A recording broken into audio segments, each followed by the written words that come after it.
Hey guys, welcome back to my channel. My name is Jessica, and today we're going to be doing a little story time.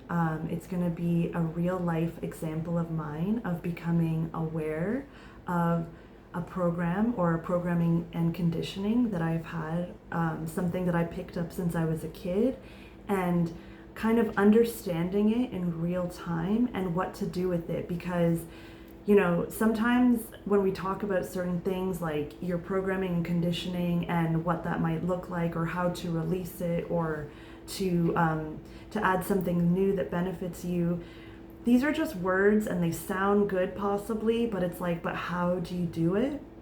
And I wanted to share a real life example of me becoming aware in real time of a program of mine, conditioning of mine, and how I changed it. And I really want you to pay aware of the inner talking that I'm going to share with you that I did, because it's going to be similar to your own inner world, your inner talking, and what to do with it, and how to become aware of it, and how to change it. Okay, so we're going to jump right in. I lost my first dog. Her name was Bella, my sweet baby. I lost her during August of 2020. And honestly, it was the saddest loss I've ever experienced. Your dog in your life, they have such a big, beautiful presence, especially if they're with you in your home.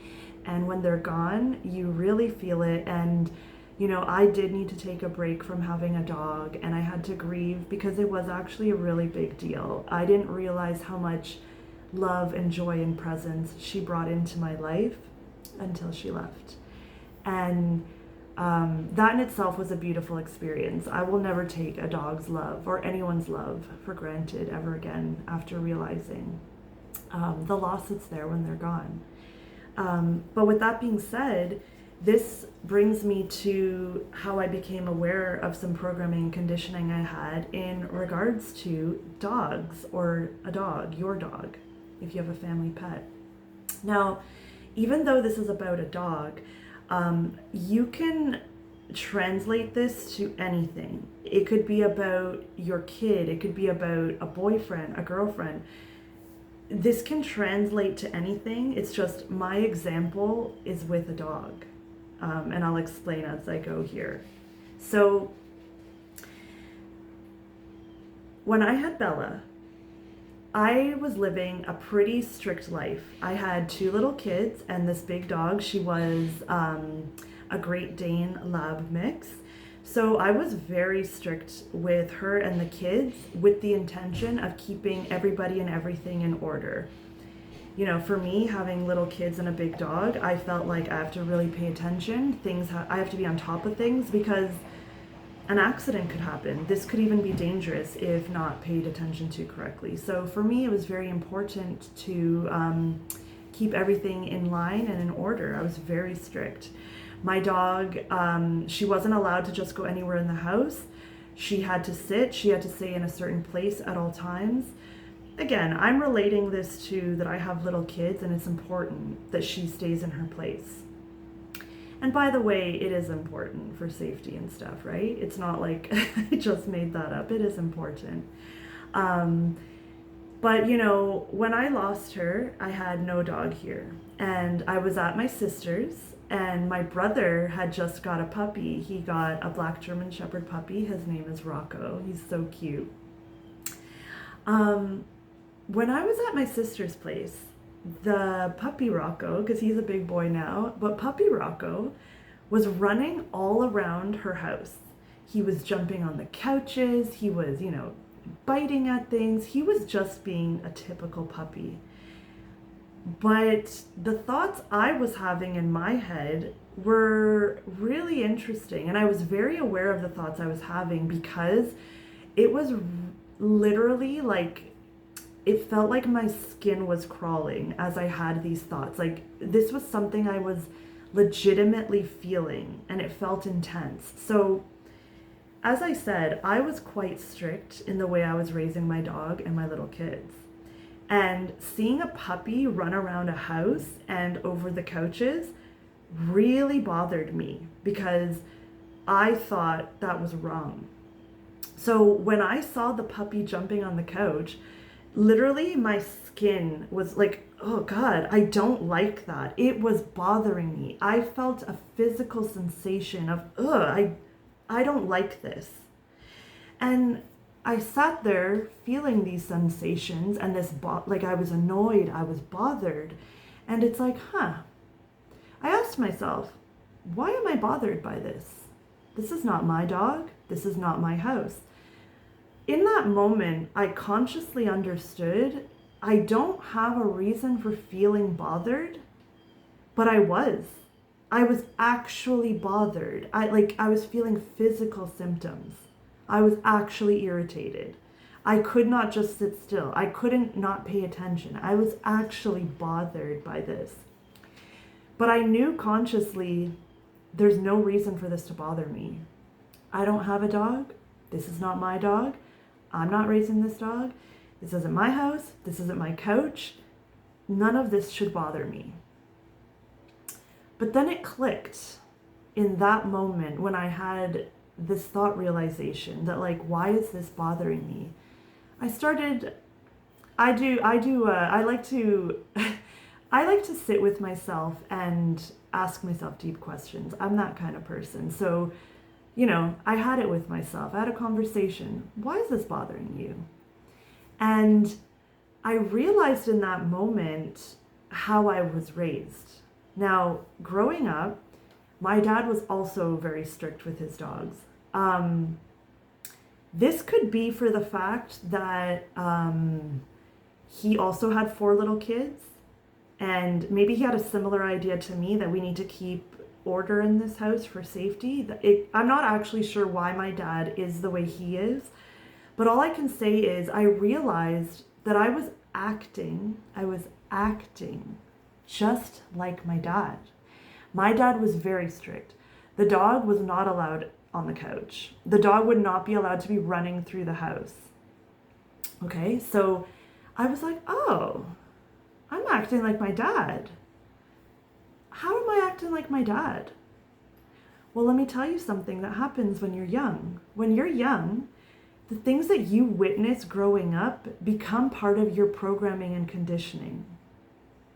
So if I was aware of it or not, and I was not, I was programmed and conditioned to treat dogs a certain way, to view dogs a certain way, to think about dogs a certain way. And in the midst of not having my own dog and observing another dog in another home, I became aware of my programming and conditioning towards dogs in that moment. And I asked myself in that moment, well, do I think it's true? Should a dog not be allowed on the couch? Should a dog not be allowed to act like a dog? Should a puppy not be allowed to act like a puppy? Running around, like biting things, like, should it not be allowed? And I thought, I don't think any of this is true. I was thinking about it, and I was thinking about how I knew my dad to be with dogs, and I was like, I don't think it's necessarily true. I think, especially after losing my first dog, I realized that a dog should be allowed to just be a dog. A kid should be allowed to just be a kid. People should be allowed to be themselves. But if I was grown in an environment where these things were controlled, that will now make me a person that thinks these things have to be controlled. And if that's the thoughts you think, you will act out those thoughts, which I did. I became so clearly aware of my programming and conditioning towards dogs in that moment, and I couldn't help but right then and there ask myself, do I want to continue this? Because that's the moment I became aware of it. I realized that what I was thinking wasn't necessarily true. And in fact, it didn't feel good. It didn't feel good to be so uptight and to be bothered by a dog on the couch. Why should that bother me? But it bothered me because I was programmed that way. I was conditioned to view things that way. And by the way, if you're listening to this and you think, no, a dog shouldn't be on the couch, You're allowed to think that too. I guess what I'm pointing to and wanting you to do is to consider, is this really true for you? Do you think it's really true? If you do, great, because some of our programming and conditioning is right for us. But me being bothered by another dog in another house, I didn't think that was helpful for me to be bothered by those things. So for me not to be bothered by those things, I would have to override or rewrite the program or conditioning. And that is a simple thing as, well, what do I think should be true? Is it okay for a puppy to be a puppy, to run around? I thought yes. And the reason I thought this is because that would help me live a better life. That would help me be more free. I wouldn't feel tense about seeing a dog that's not mine. And again, if you're listening to this and you think, no, feeling tense about seeing the dog that's not yours, that's good because, and you have a reason that makes sense for you, I think great. But for me, I realized it does not serve me to be bothered by someone else's dog to the point that my skin is crawling. That does not serve me. So in that moment, I decided, I don't think this is true. I don't think you have to be overly strict with your dog. I think, and like I said, after even losing my dog, I regretted how strict I was because I realized, of course, a dog just wants to lay on a soft spot, such as a bed, right? So I realized it doesn't serve me to be so strict with dogs. Because even in the strictness with dogs, I was also very strict with my children. And again, it does serve to be strict, but does it serve you to be strict to the point that it's making you sick? That it's making you not feel good?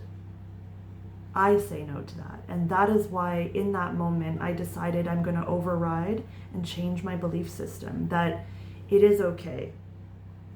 And changing that one little belief actually rippled out into other areas of my life where I was able to let go of a lot of things, because in that moment I realized my programming and conditioning in real time, even if it was with something so little and specific, such as my programming and conditioning towards dogs.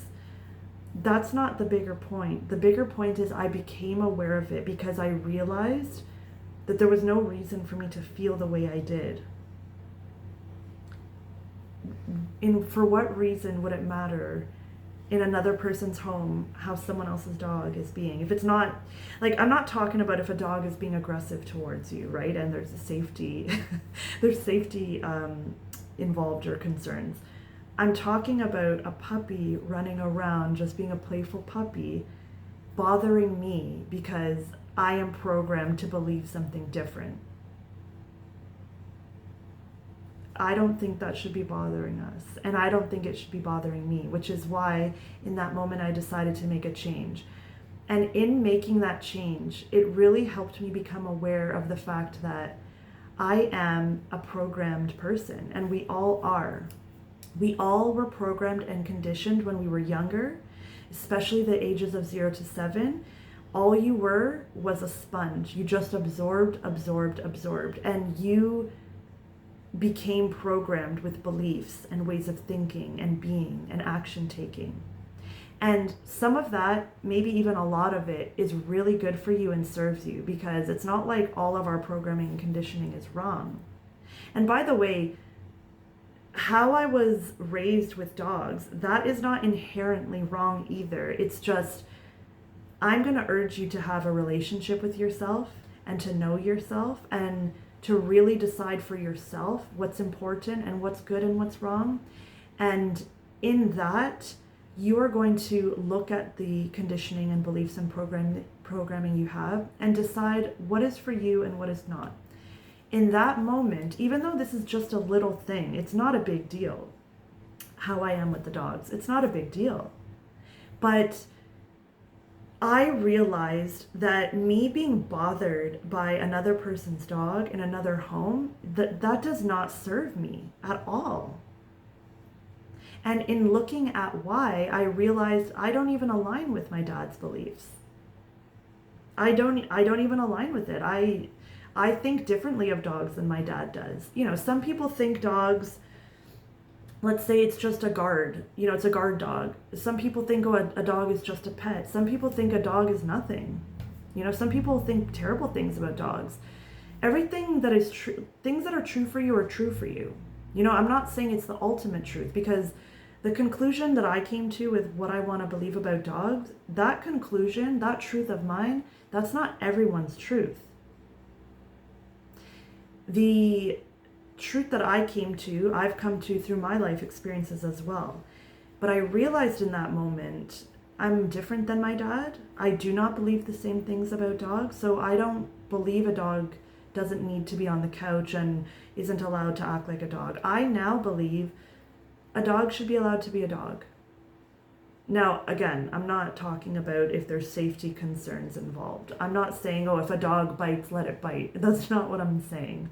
I don't want to, ruin the point here. The point is, if you recognize a belief come up in real time and it's something that's upsetting you, determining if that's really true for you is key. Because if you're upset at the fact that, let's say, somebody is betraying you, that belief serves you because it protects you. But the belief I had wasn't serving me, and it was actually bothering me. It was causing me to have a not good time with my family because of something that has nothing to do with me. Right? So for me, becoming aware of the belief that I felt crawling under my skin served me, and in deciding, this is not necessarily true.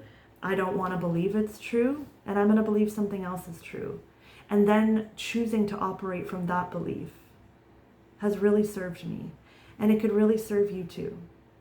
So that was the point of the story I wanted to share, that if you are working on your awareness and your relationship with yourself, and you recognize yourself being bothered by something in real time, if you're able to catch, because you notice for some reason, this shouldn't bother me. Like, even let's say, just making this up, it just came to me right now. So say you're in a grocery store and you hear a baby crying, okay? And it's really irritating you to hear the baby. Like, you could be feeling it in your skin, like, oh God, like, I wish that kid would stop crying. Like, it could be really bothering you. But if you could get in the present moment and get in your body and ask yourself, that's not my kid crying. Why is that bothering me?